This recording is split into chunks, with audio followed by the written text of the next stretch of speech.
لا يحب الله الجار بالسوء من القول إلا من ظلم، وكان الله سميعا عليما. إن تبدوا خيرا أو تخفوه أو تعفوا عن سوء فإن الله كان عفوا قديرا. إن الذين يكفرون بالله ورسله ويريدون أن يفرقوا بين الله ورسله ويقولون نؤمن ببعض ونكفر ببعض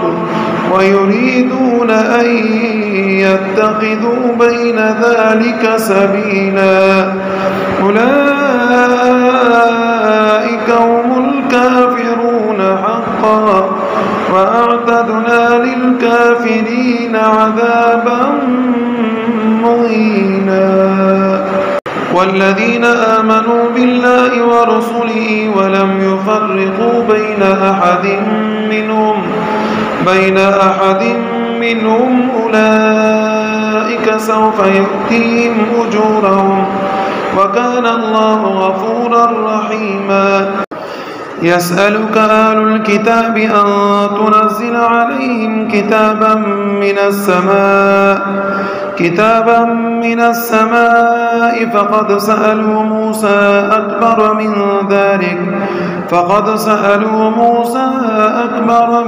ذلك فقالوا أرنا الله جهرة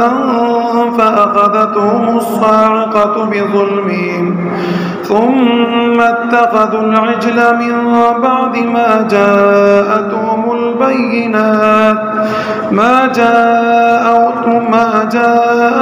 البينات فعفونا عن ذلك وآتينا موسى سلطانا مبينا. ورفعنا فوقهم الطور بميثاقهم وقلنا لهم ادخلوا الباب سجدا وقلنا لهم لا تعدوا في السبت وأخذنا منهم ميثاقا غليظا.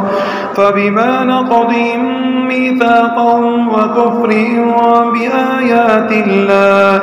بآيات الله وقتلهم الأنبياء بغير حق وقولهم قلوبنا غلف بل طبع الله عليها بكفرهم فلا يؤمنون إلا قليلا. وبكفرهم وقولهم على مريم بهتانا عظيما، وقولهم إنا قتلنا المسيح عيسى ابن مريم رسول الله وما قتلوه وما صلبوه ولكن شبه لهم وإن الذين اختلفوا فيه لفي شك منه ما لهم به من علم إلا اتباع الظن وما قتلوه يقينا بل رفعه الله إليه وكان الله عزيزا حكيما. وإن من أهل الكتاب إلا ليؤمنن به قبل موته ويوم القيامة يكون عليهم شهيدا. وبظلم من الذين هادوا حرمنا عليهم طيبات أحلت لهم وبصدهم عن سبيل الله كثيرا وأخذهم الربا وقد نهوا عنه وأكلهم أموال الناس بالباطل وأعتدنا للكافرين منهم عذابا أليما. لكن الراسخون في العلم منهم والمؤمنون يؤمنون بما أنزل إليك وما أنزل من قبلك والمقيمين الصلاة والمؤتون الزكاة والمؤمنون بالله واليوم الآخر أولئك سنؤتيهم أجرا عظيما إنا أوحينا إليك كما أوحينا إلى نوح والنبيين من بعده وأوحينا إلى إبراهيم وإسماعيل وإسحاق ويعقوب والأسباط وعيسى وأيوب ويونس وهارون وسليمان وآتينا داود زبورا ورسلا قد قصصناهم عليك من قبل ورسلا لم نقصصهم عليك وكلم الله موسى تكليما رسلا مبشرين ومنذرين لئلا يكون للناس على الله حجة بعد الرسل وكان الله عزيزا حكيما لكن الله يشهد بما أنزل إليك أنزله بعلمه والملائكة يشهدون وكفى بالله شهيدا إن الذين كفروا وصدوا عن سبيل الله قد ضلوا ضلالا بعيدا إن الذين كفروا وظلموا لم يكن الله ليغفر لهم ولا ليهديهم طريقا إلا طريق جهنم خالدين فيها أبدا وكان ذلك على الله يسيرا يا أيها الناس قد جاءكم الرسول بالحق من ربكم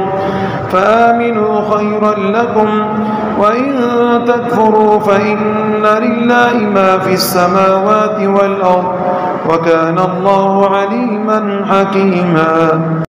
يا أهل الكتاب لا تغلوا في دينكم ولا تقولوا على الله إلا الحق إنما المسيح عيسى ابن مريم رسول الله وكلمته ألقاها إلى مريم وروح منه فآمنوا بالله ورسله ولا تقولوا ثلاثا انتهوا خيرا لكم إنما الله إله واحد سبحانه أن يكون له ولد له ما في السماوات وما في الأرض وكفى بالله وكيلا لن يستنكف المسيح أن يكون عبدا لله ولا الملائكة المقربون ومن يستنكف عن عبادته ويستكبر فسيحشرهم إليه جميعا فأما الذين آمنوا وعملوا الصالحات فيوفيهم أجورهم ويزيدهم من فضله وأما الذين استنكفوا واستكبروا فيعذبهم عذابا أليما ولا يجدون لهم من دون الله وليا ولا نصيرا يا أيها الناس قد جاءكم برهان من ربكم وأنزلنا إليكم نورا مبينا فأما الذين آمنوا بالله واعتصموا به فسيدخلهم في رحمة منه وفضل ويهديهم إليه صراطا مستقيما يستفتونك قل الله يفتيكم في الكلالة إن امرؤ هلك ليس له ولد وله أخت فلها نصف ما ترك وهو يرثها إن لم يكن لها ولد فإن كانت اثنتين فلهم الثلثان مما ترك وإن كانوا إخوة رجالا ونساء فللذكر مثل حظ الأنثيين يبين الله لكم أن تضلوا والله بكل شيء عليم.